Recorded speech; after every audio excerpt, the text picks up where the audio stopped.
여보, 나를 이 흉가에 버려두고 가시는 걸음이 어찌 이리 무거우십니까? 내 걱정은 마시고 부디 저를 내려놓으신 뒤에는 뒤도 돌아보지 말고 내려가셔요. 이것이 제가 당신께 드리는 마지막 절입니다. 병든 아내를 등에 업고 깊은 산속 귀신이 곡한다는 흉가를 찾은 남편의 심정은 어떠했을까요? 아내를 버리려던 그 비정한 순간에 오히려 아내는 남편을 향해 평생 가장 정중하고도 애절한 절을 올립니다. 도대체 이 부부에게는 어떤 사연이 있었기에 죽음의 문턱에서 원망 대신 감사의 인사를 나누며 천륜을 끊어내려 한 것일까요? 오늘 여러분께 들려드릴 이야기는 가장 추악한 욕망이 들끓는 곳에서 피어난 가장 숭고한 사랑과 하늘도 울린 기이한 반전에 대한 야담입니다. 영상 시청 전에 구독과 좋아요 부탁드립니다. 사랑해요. 옛날 어느 깊은 산골 마을에 마음씨 착하기로 소문난 박서방이라는 사내가 살고 있었답니다. 박서방은 비록 가진 것 없는 소장농이었으나 정제가 뛰어나고 성품이 고운 아내와 함께 오순도순 살아가는 것이 인생의 가장 큰 복이라 여기며 살았지요.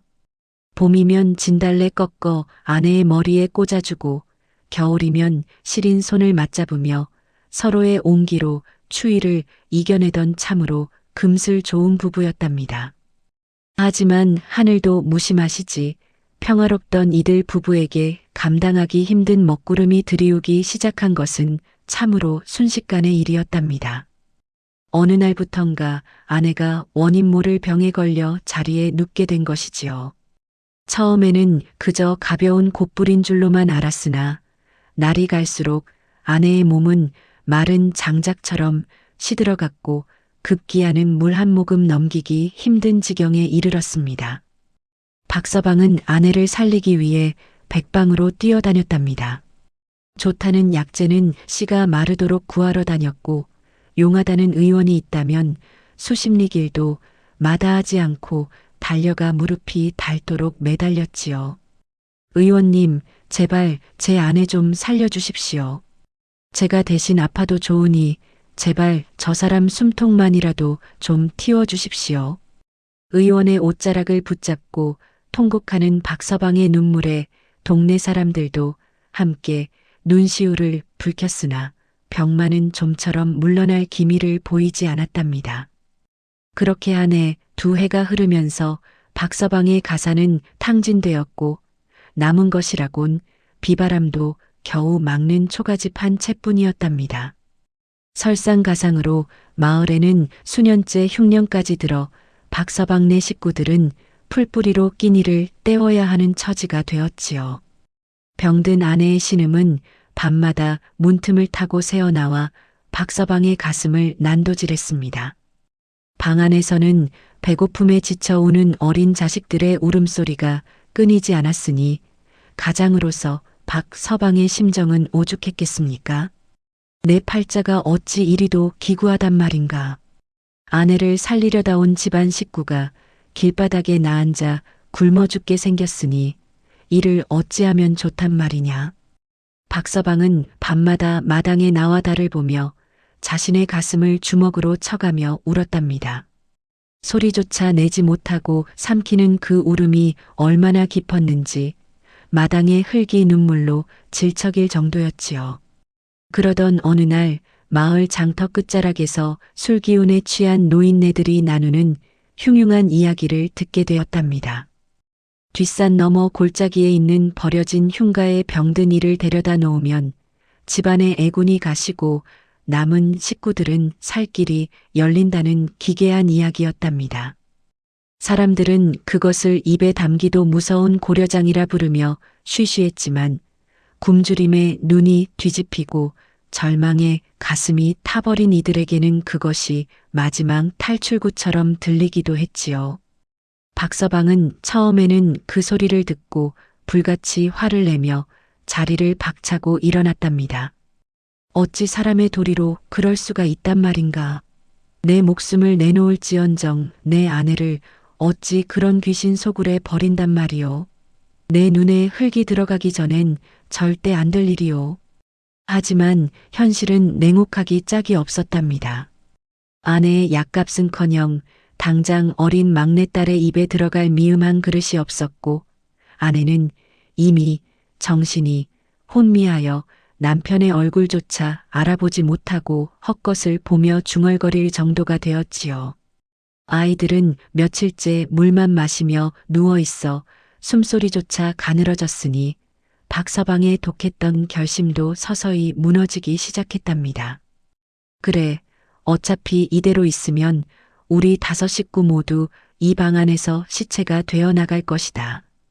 아내를 그곳에 보내주고 아이들이라도 살려야겠다.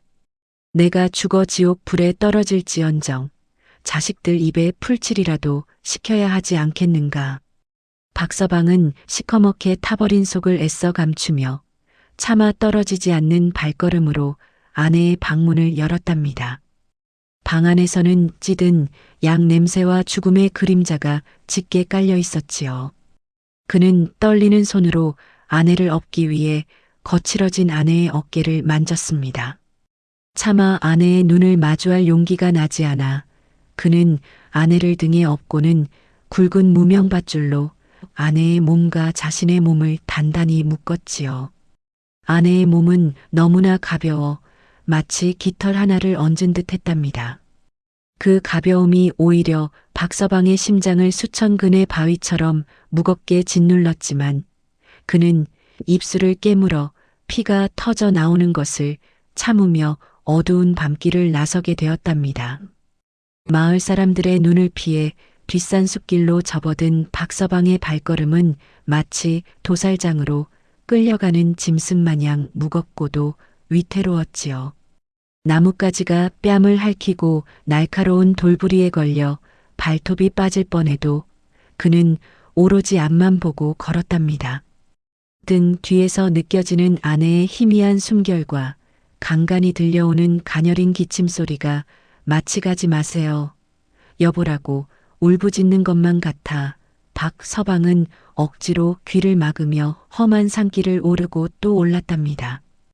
밤새 부엉이가 울어대고 산짐승의 울음소리가 지척에서 들려왔지만 박서방에게는 자신의 가슴 속에서 터져나오는 통곡 소리가 더 크게 들릴 뿐이었지요.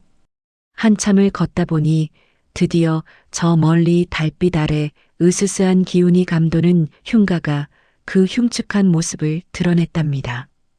오랜 세월 사람의 온기가 닿지 않아 지붕은 이미 반쯤 내려앉았고 사방에는 거친 자풀과 거미줄이 가득하여 보는 것만으로도 오금이 저리는 폐가였지요. 마을 사람들 사이에서는 그 집에서 원한 맺힌 여인의 울음소리가 들린다는 둥, 한번 들어가면 제정신으로 나오지 못한다는 둥 흉흉한 소문이 끊이지 않던 곳이었습니다. 박서방은 흉가 마당에 도착하자마자 아내를 묶었던 밧줄을 서둘러 풀기 시작했답니다. 손가락이 떨려 매듭이 잘 풀리지 않자 그는 이빨로 밧줄을 뜯어내며 비명을 지르듯 숨을 몰아쉬었지요. 마치 무서운 꿈에서 빨리 깨어나고 싶은 사람처럼 그의 손놀림은 무척이나 다급하고 거칠었답니다. 차가운 흙바닥에 아내를 조심스레 내려놓은 박서방은 차마 마지막 인사를 건넬 엄두가 나지 않아 그대로 몸을 돌려 달아나려 했답니다. 그런데 그 순간 힘없이 늘어져 있던 아내의 가느다란 손이 박서방의 해진 옷자락을 아주 살짝 하지만 간절하게 붙잡는 것이 아니겠습니까? 박서방은 마치 벼락이라도 맞은 듯 제자리에 얼어붙고 말았답니다. 차마 뒤를 돌아보지 못한 채 그는 어깨를 들썩이며 참았던 울음을 토해내기 시작했지요. 여보, 나를 용서하지 마시오. 내가 짐승보다 못한 짓을 하고 있으니 저승에 가서라도 나를 원망하며 사시오. 아니, 저승사자에게 말해 나를 당장 데려가라고 하시오. 박서방의 절망적인 통곡 소리가 고요한 산속을 뒤흔들었지만 등 뒤에서 들려온 아내의 목소리는 의외로 너무나 평온하고 맑았답니다. 여보, 내 어찌 당신을 원망하겠습니까? 당신이 아니었다면 저는 진작에 이름 없는 사냐의 흙이 되었을 목숨인 것을요. 아내는 마지막 힘을 쥐어짜내어 자리에서 부스스 일어났답니다. 평소 거동조차 못하던 사람이 어디서 그런 힘이 나왔는지 아내는 흐트러진 저고리 깃을 바로잡고 머리카락을 귀 뒤로 넘기며 단정한 모습으로 앉았지요. 그리고는 남편을 향해 아주 천천히 그리고 생애 가장 정중하게 절을 올리는 것이 아니겠습니까? 박서방은 경악하여 아내를 부축하려 달려갔지만 아내는 단호한 눈빛으로 남편의 손을 거절하며 끝내 머리를 바닥에 대고 절을 마쳤답니다. 이 절은 저를 위해 평생 손톱이 닳도록 일해준 당신께 드리는 감사이며 또한 못난 아내 때문에 청춘을 다 바친 당신의 고단함을 씻어내 드리는 마지막 예우입니다. 아내의 눈에서 맑은 눈물 한 방울이 툭 떨어져 먼지 쌓인 마룻바닥을 적셨지요. 당신은 나를 버리러 온 것이 아닙니다. 자식들을 살리기 위해 가장 힘든 짐을 짊어지고 이 험한 길을 온 것이지요. 그러니 부디 나를 두고 가는 길에 죄책감을 두지 마셔요. 아이들을 위해서라도 당신은 살아야 하고 웃어야 합니다. 남편을 원망하기는커녕 오히려 남편의 마음속 짐을 덜어주려는 아내의 그 숭고하고도 애처로운 배려에 박서방은 바닥을 치며 오열했답니다. 내가 잘못했소? 내가 미쳤었나 보오. 당신을 이 차가운 곳에 두고 내 어찌 산 목숨이라 할 수 있겠소. 당장 집으로 갑시다. 굶어 죽어도 같이 죽읍시다. 박서방이 다시 아내를 업으려 고개를 처박는 순간 갑자기 흉가 안쪽 깊은 곳에서 정체 모를 차가운 바람이 횡하니 불어오기 시작했답니다. 문틈 사이로 새어나오는 희뿌연 연기와 함께 어디선가 여인의 구슬픈 노래선율 같은 소리가 들려왔지요. 동시에 아내의 눈빛이 무언가에 홀린 듯 크게 번쩍이며 한쪽 구석을 가리켰답니다. 여보, 저기를 보세요. 저 썩은 마룻바닥 아래에 무엇이 빛나고 있습니다. 박서방은 아내의 시선을 따라 고개를 돌렸습니다. 어둠 속에서도 유독 영롱한 푸른빛이 흘러나오는 곳이 있었으니 바로 흉가의 대들보 아래 무너진 바닥 틈새였지요. 박서방은 겁을 집어먹었지만 아내를 지켜야 한다는 생각에 몽둥이를 들고 조심스레 그곳으로 다가갔답니다. 먼지를 털어내고 썩은 나무 판자를 들어 올리자 그곳에는 누렇게 변색한 낡은 보따리 하나가 마치 누군가 전해주길 기다렸다는 듯이 놓여 있었답니다. 보따리를 조심스레 풀자 그 안에서는 평생 구경도 못 해본 거대한 산삼새 뿌리가 마치 어린아이의 팔뚝만한 크기로 그 자태를 드러냈지요. 뿌리마다 맺힌 이슬이 달빛을 받아 보석처럼 빛났고 그 향기가 순식간에 흉가 전체를 가득 채웠답니다. 박서방은 이것이 꿈인지 생시인지 분간할 수 없어 자신의 볼을 꼬집어 보았지요. 박서방은 떨리는 손으로 그 산삼을 어루만져 보았답니다.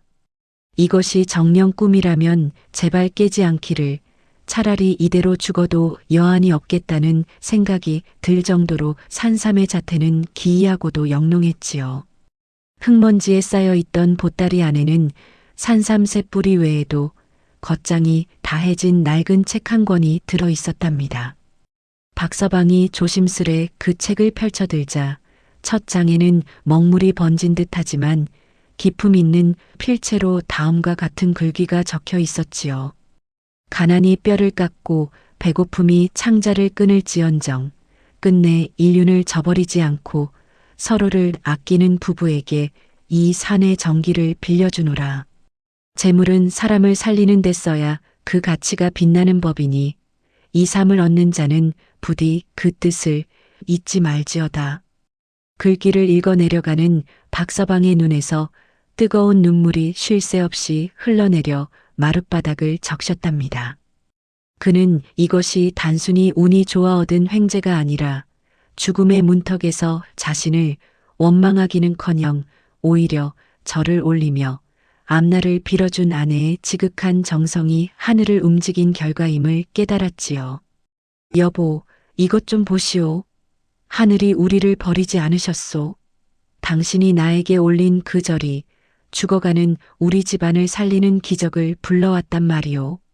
박서방은 서둘러 산삼한 뿌리를 정성껏 떼어내어 아내의 메마른 입가에 대어주었답니다. 아내는 이미 기력이 다해 눈조차 제대로 뜨지 못하고 있었으나 남편이 넣어준 산삼 조각을 입에 물자마자 신기한 일이 벌어지기 시작했지요. 싸늘하게 식어가던 아내의 몸에서 옅은 온기가 돌기 시작하더니 창백했던 낯빛이 마치 봄날의 복사꽃처럼 발그스레하니 생기가 도는 것이 아니겠습니까? 아내는 깊은 잠에서 깨어난 듯 서서히 눈을 뜨며 남편의 손을 꼭 잡았답니다. 여보, 제 몸이 이상합니다. 마치 뱃속에서 뜨거운 기운이 솟구치는 것만 같아요. 아내의 목소리에도 이전과는 비교할 수 없는 힘이 실려 있었고 박서방은 그제야 아내를 잃을지도 모른다는 공포에서 완전히 벗어날 수 있었답니다. 박서방은 남은 산삼 2뿌리를 품안 깊숙이 갈무리하고 아내를 다시 등에 업었지요. 올라올 때는 천근만근 무거웠던 아내의 몸이었으나 내려가는 길에는 마치 날개를 단 듯 발걸음이 가벼워 한달음에 산을 내려올 수 있었답니다. 집에 도착하자마자 박서방은 아내에게 미음을 쑤어 먹이고 남은 산삼을 정성껏 다려 보살폈지요. 하루가 다르게 기운을 차리는 아내의 모습에 마을 사람들은 저마다 눈을 비비며 놀라워했답니다. 아니, 박서방, 자네 아내가 다 죽어간다더니 이게 어찌 된 일인가? 어디서 명약이라도 구해온 것인가? 사람들의 물음에 박서방은 그저 빙그레 웃으며 아내의 손만 잡을 뿐이었지요. 하지만 이 소문은 담장을 넘어 마을에서 가장 탐욕스럽기로 소문난 지주 조대감의 귀에까지 들어가고 말았답니다. 조대감은 평소에도 남의 논밭을 가로채고 소작인들의 고열을 짜내기로 악명이 높았는데 박서방이 흉가에서 보물을 얻었다는 이야기를 듣자마자 눈먼 욕심이 고개를 쳐들었지요. 박서방 그 가난뱅이 놈이 흉가에서 산삼을 얻어 아내를 살렸다고? 분명 그 집 지하에는 대대로 내려오는 보물 창고가 숨겨져 있을 것이야. 조대감은 그날 밤 당장 하인들을 소집하여 흉가로 향할 채비를 서둘렀답니다. 그는 박서방이 그랬던 것처럼 흉가에 가면 보물이 쏟아져 나올 것이라 믿었지만 그가 간과한 것이 하나 있었지요. 보물은 흉가라는 장소가 주는 것이 아니라 버려지는 순간에도 상대를 위했던 아내의 절과 남편의 마지막 양심이 만났을 때 비로소 허락되는 것이었음을 말입니다. 조대감은 수십 명의 하인에게 횃불과 곡괭이를 들리고는 기세등등하게 뒷산을 올랐답니다. 어둠이 짙게 깔린 산길이었지만 머릿속에 가득한 황금 생각에 조대감은 가파른 길도 숨 가쁜 줄 모르고 앞장서서 걸었지요. 어서 서둘러라. 박서방 그놈이 남겨둔 보물이 더 있을지도 모른다. 하나라도 놓치는 날에는 내 놈들의 다리를 분질러 놓을 테니 그리 알아라. 조대감의 닥달에 하인들은 겁에 질려 땀을 흘리며 흉가에 당도했답니다. 박서방이 아내와 눈물을 흘리며 작별하려 했던 그 숭고한 마당은 이제 조대감 일당의 거친 발길과 탐욕스러운 함성으로 더럽혀지기 시작했지요.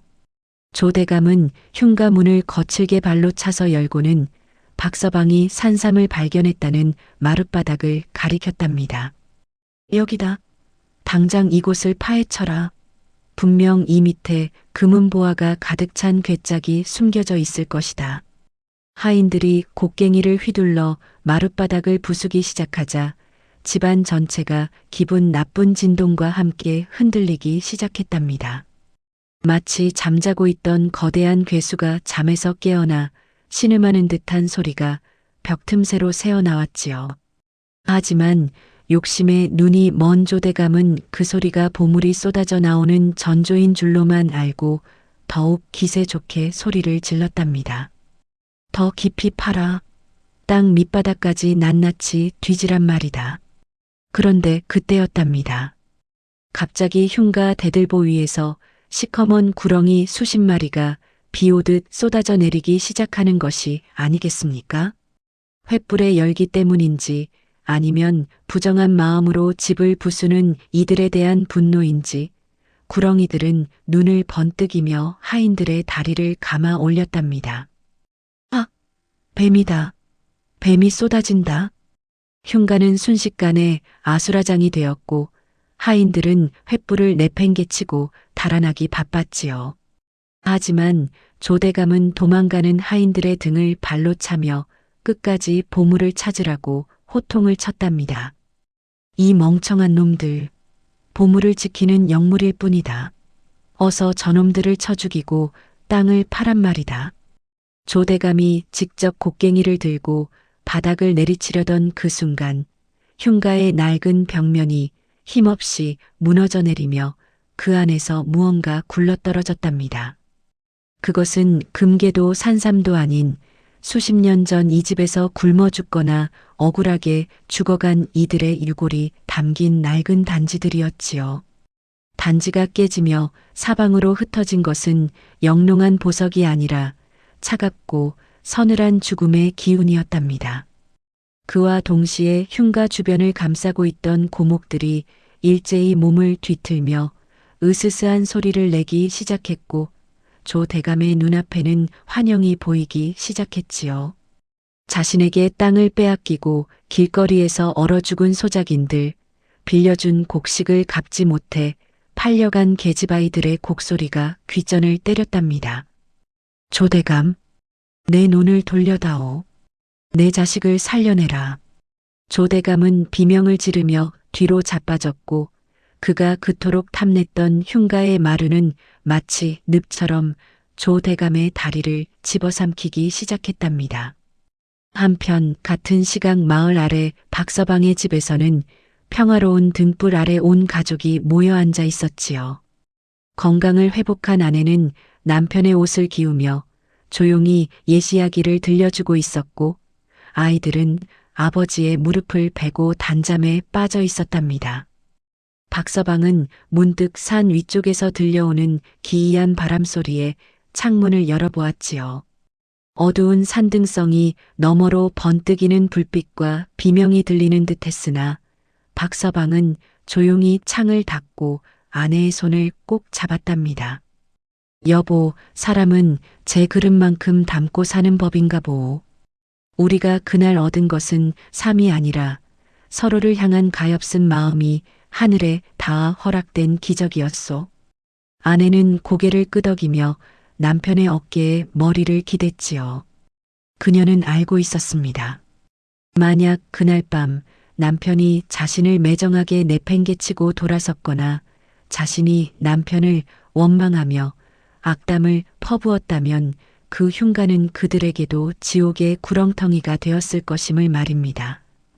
욕심은 보물도 도구로 만들고 진심은 독조차 약으로 만든다는 이 엄중한 이치를 조 대감은 평생을 바친 재산을 다 잃고 나서야 깨닫게 될 처지에 놓인 것이지요. 조 대감이 흉가에서 귀신에 홀려 반쯤 넋이 나간 채 돌아왔다는 소문은 온 마을을 발칵 뒤집어 놓았답니다.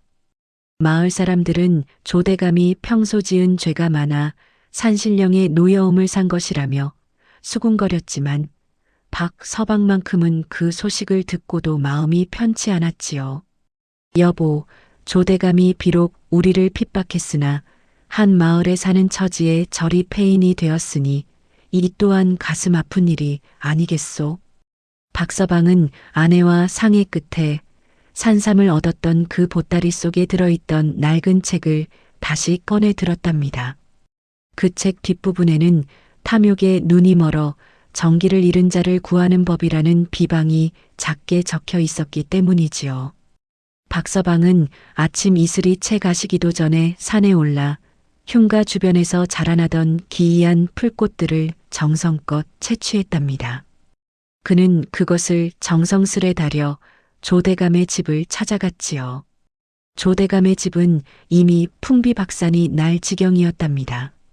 하인들은 보물을 훔쳐 달아났고 조대감은 방 안에서 허공을 향해 삿대질하며 비명을 지르고 있었지요.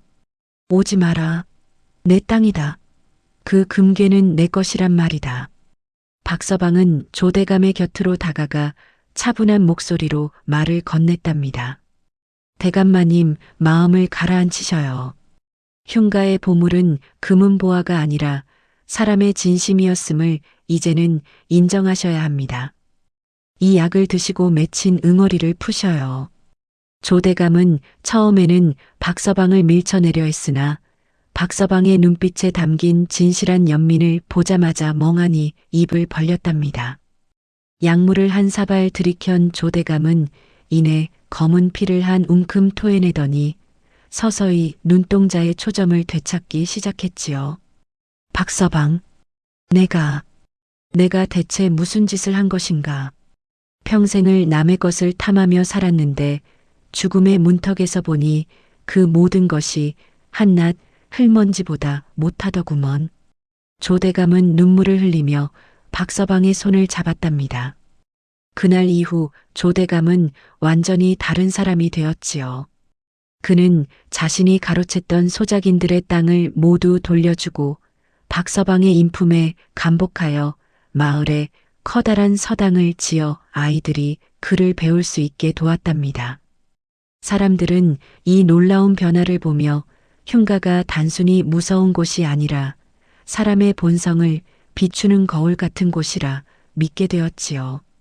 박서방은 자신의 선행이 알려지는 것을 한사코 거절하며 오직 아내의 건강과 아이들의 웃음소리만으로 만족하며 살았답니다. 하지만 하늘은 박서방의 그 깊은 속내를 이미 다 알고 계셨던 모양이지요. 박서방이 환갑을 맞이하던 해 마을에는 또 한 번의 기이한 경사가 찾아오게 되었답니다. 박서방의 환갑잔치날 마을은 잔치 분위기로 들썩였답니다. 조대감을 비롯하여 박서방의 은혜를 입은 마을 사람들이 저마다 정성 가득한 선물을 들고 박서방의 마당을 가득 채웠지요. 병석에서 일어나 이제는 건강한 모습으로 손님을 맞는 아내의 얼굴에는 그늘 한 점 없는 평온함이 가득했답니다. 아이고, 박서방 댁.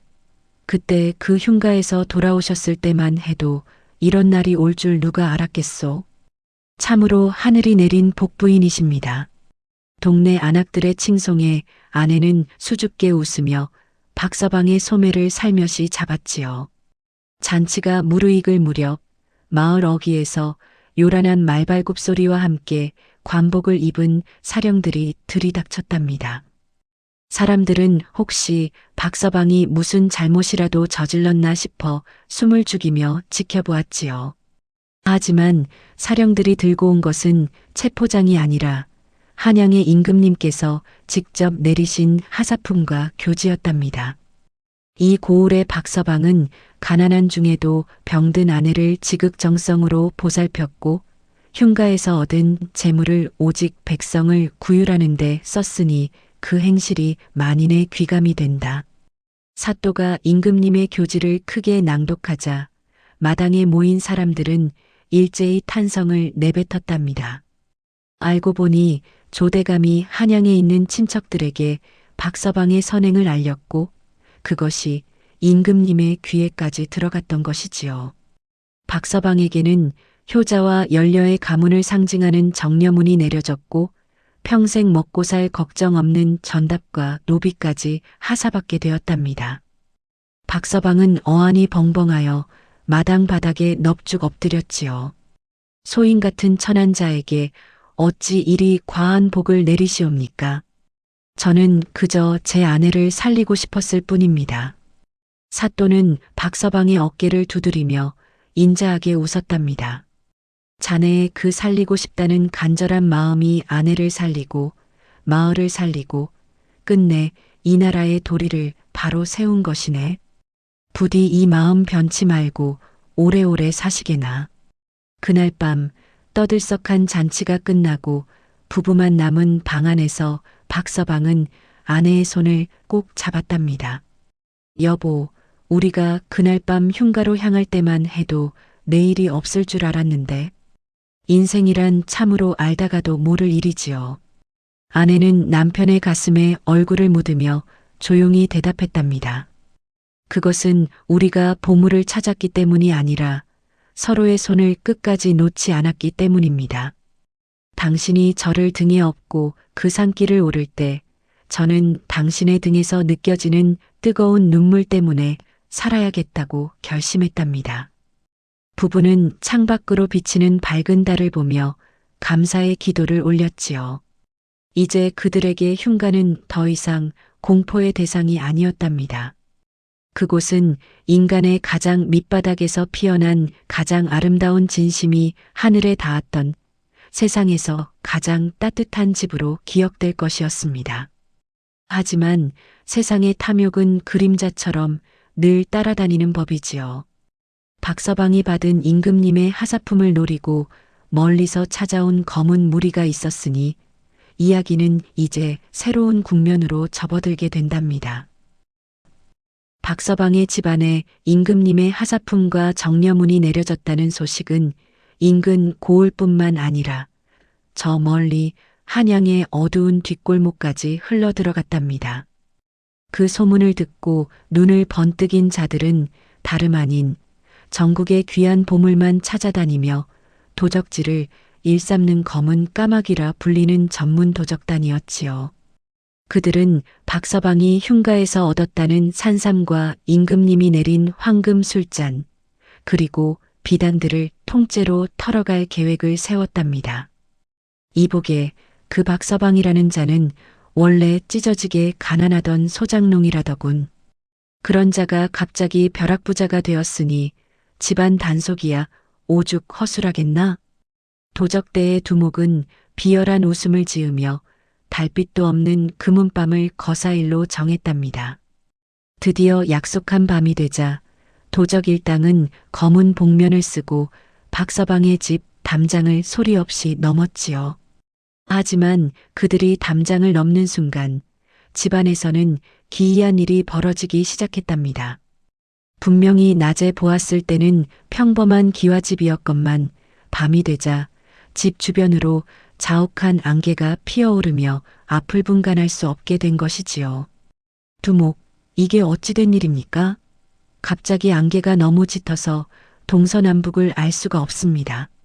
도적들은 당황하여 서로의 옷자락을 붙잡았지만 안개 속에서는 자꾸만 이상한 소리가 들려왔답니다.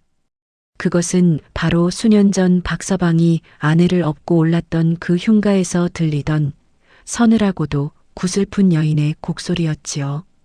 도적들은 공포에 질려 칼을 휘둘렀으나 칼끝에 닿는 것은 오직 차가운 안개뿐이었답니다. 그때 안개 속에서 박서방의 목소리가 엄중하게 울려 퍼졌지요. 부정한 마음으로 이 담을 넘은 자들아, 너희가 탐내는 것은 이 집의 보물이냐, 아니면 너희의 목숨이냐? 박서방은 아내와 함께 마당 한가운데 정자하여 조용히 기도를 올리고 있었답니다. 그의 곁에는 임금님이 내린 보물 대신 흉가에서 가져왔던 그 낡은 보따리가 놓여 있었지요. 도적 두목은 겁도 없이 박서방을 향해 달려들었으나 그가 발을 내디딜 때마다 땅이 늪처럼 푹푹 꺼지며 그의 다리를 붙잡았답니다. 이것은 박서방이 부린 요술이 아니라 지극한 정성과 선행으로 가득 찬 이 집의 기운이 부정한 자들을 밀어내는 하늘의 조화였지요. 결국 도적들은 보물은커녕 제 몸 하나 가누지 못하고 마당에서 허우적대다 다음 날 아침 포졸들에게 줄줄이 엮여 끌려가는 신세가 되었답니다. 이 일로 인해 박서방의 집은 단순히 부잣집이 아니라 하늘이 직접 보살피는 신령한 가문으로 칭송받게 되었지요.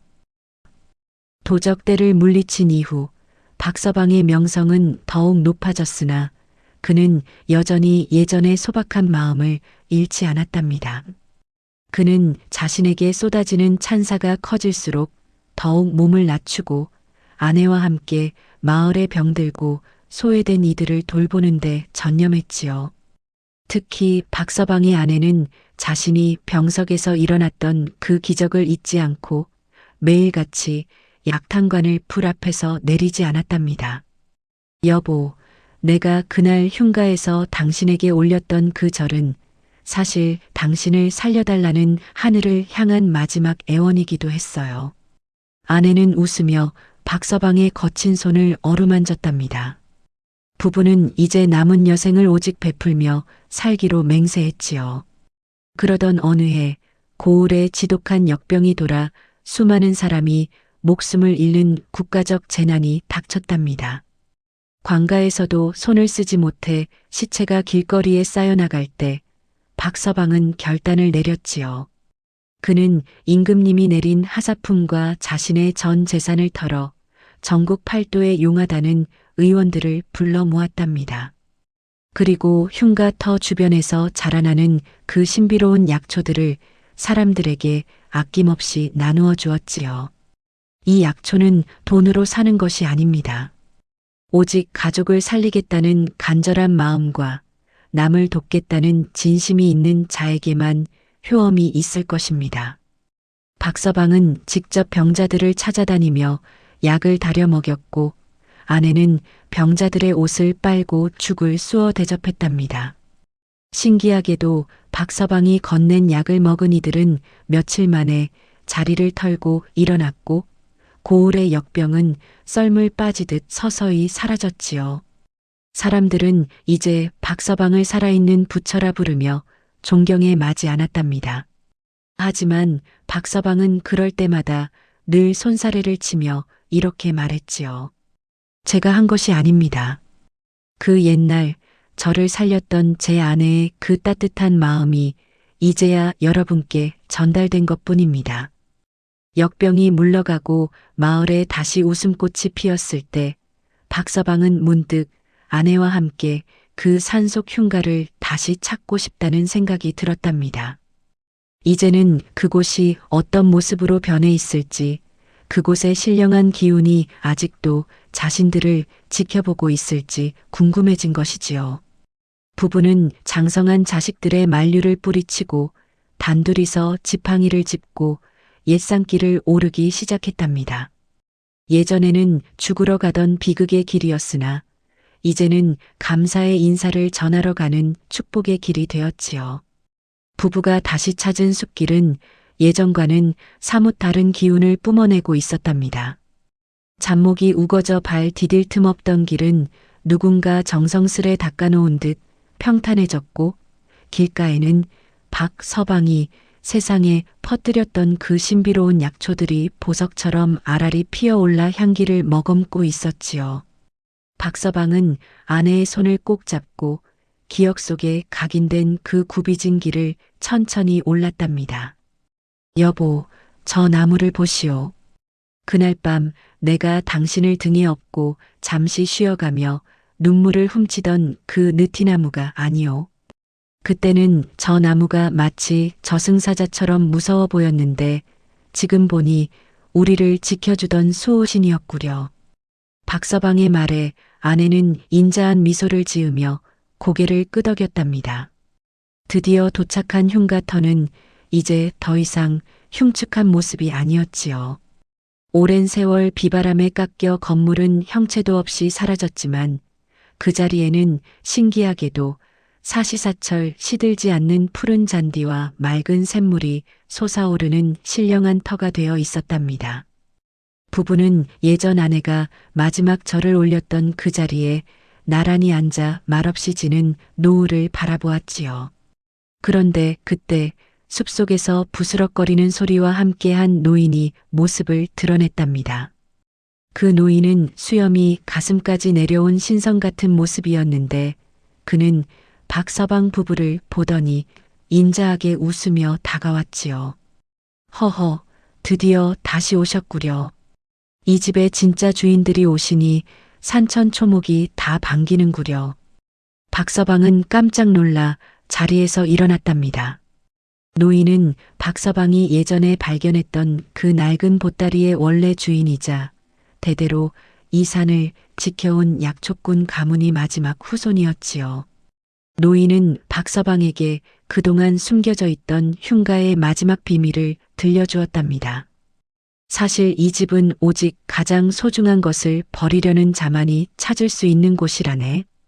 자네가 아내를 버리려 했던 그 비참한 마음과 그럼에도 불구하고 끝내 아내를 향해 쏟았던 그 눈물이 이 집의 문을 연 것이지.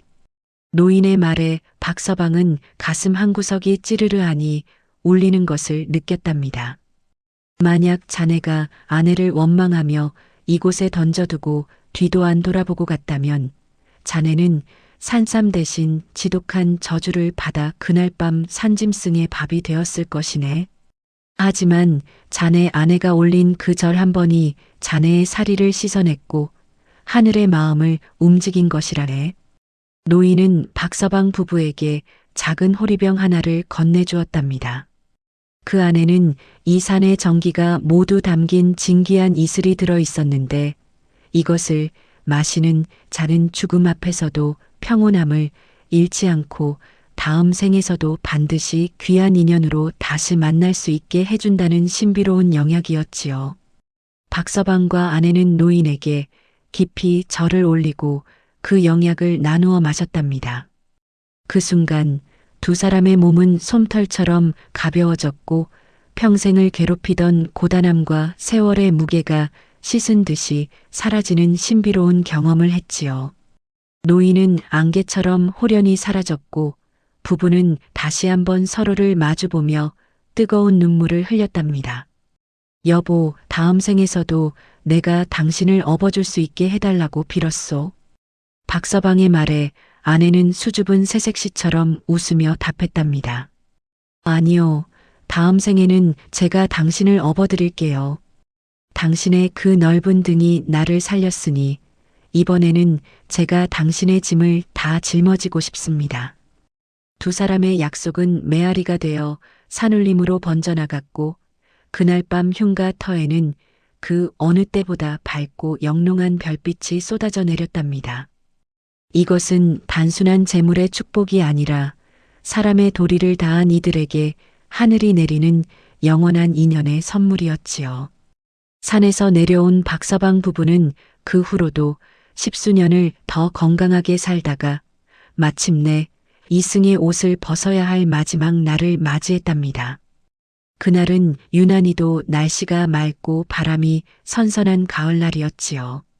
박서방은 장성하여 고을의 큰 기둥이 된 자식들과 손주들을 모두 머리맡에 불러 앉혔답니다.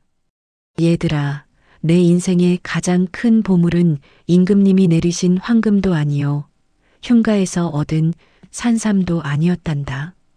오직 내 어머니가 죽음 앞에서 나에게 올렸던 그 절 한 번, 그 진심 어린 용서와 감사가 나를 사람으로 만들고 우리 집안을 세운 것이란다. 자식들은 눈물을 흘리며 아버지의 마지막 가르침을 가슴에 새겼지요. 박서방은 곁에 누운 아내의 주름진 손을 꼭 쥐었답니다. 아내 역시 기력이 다했음에도 불구하고 남편을 향해 평온한 미소를 지어 보였지요. 여보, 이제 갈 때가 된 모양이요. 우리 그날 밤 흉가로 가던 그 길처럼 이번에도 같이 갑시다. 이번에는 내가 당신을 업지 않아도 될 만큼 우리 둘 다 가벼워졌으니 말이요.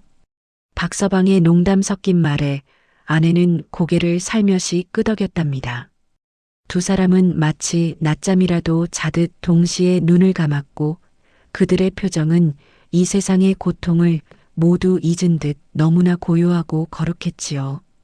부부의 영혼이 몸을 떠나던 순간 마을 사람들은 기이한 광경을 목격했답니다. 박서방의 집 지붕 위로 영롱한 무지개가 피어오르더니 수천 마리의 흰 학대가 나타나 집 주변을 3번 돌고는 뒷산 흉가터를 향해 날아가는 것이 아니겠습니까? 마을 사람들은 모두 거리로 나와 무릎을 꿇고 이성스러운 이별을 배웅했답니다. 참으로 위대한 부부셨다. 인간이 어떻게 살아야 하는지를 몸소 보여주신 분들이다. 박서방 부부는 평소 그들이 원했던 대로 흉가터가 내려다 보이는 양지바른 언덕에 나란히 묻혔지요. 그들의 무덤가에는 1년 내내 들꽃이 끊이지 않았고 이상하게도 그곳에서는 한겨울에도 찬 바람이 비켜나가는 따뜻한 온기가 돌았답니다. 세월이 흘러 흉가는 완전히 사라지고 그 자리에 울창한 숲이 들어섰지만 사람들은 여전히 그곳을 지날 때면 발소리를 죽이고 예우를 갖추었지요. 가난 때문에 아내를 버리려 했던 남편의 비극이 아내의 숭고한 절 한 번으로 인해 온 나라를 감동시킨 위대한 사랑의 서사시로 바뀐 이야기는 그렇게 구전설화가 되어 오늘날까지 전해지고 있답니다. 지금도 사랑이 메마르고 욕심이 앞서는 세상을 향해 박서방 부부의 이야기는 나지막이 속삭이고 있습니다. 진정한 기적은 하늘에서 뚝 떨어지는 것이 아니라 가장 절망적인 순간에 건네는 따뜻한 말 한마디와 상대를 향한 깊은 예우에서 시작된다는 것을 말이지요. 그날 밤 흉가에서 피어났던 산삼향기는 이제 사라졌을지 모르나 그들이 남긴 지난 사람의 향기는 우리네 가슴 속에 영원히 지지 않는 꽃으로 남아있을 것입니다. 시청자분들, 오늘 들려드린 박서방 부부의 이야기, 가슴 뭉클하게 들으셨습니까? 병든 아내를 흉가에 버리려던 그 비정한 발걸음을 멈추게 한 것은 대단한 무력이 아니라 아내가 올린 정중한 절 한 번이었지요. 그 절 속에 담긴 용서와 감사가 결국 하늘을 감동시키고 부부의 운명을 지옥에서 천국으로 바꾸어 놓았습니다.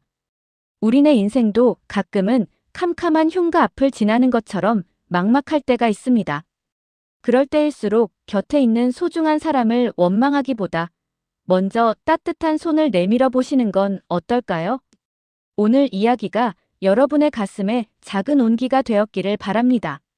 함께 해주셔서 진심으로 감사합니다. 늘 건강하고 평안하십시오.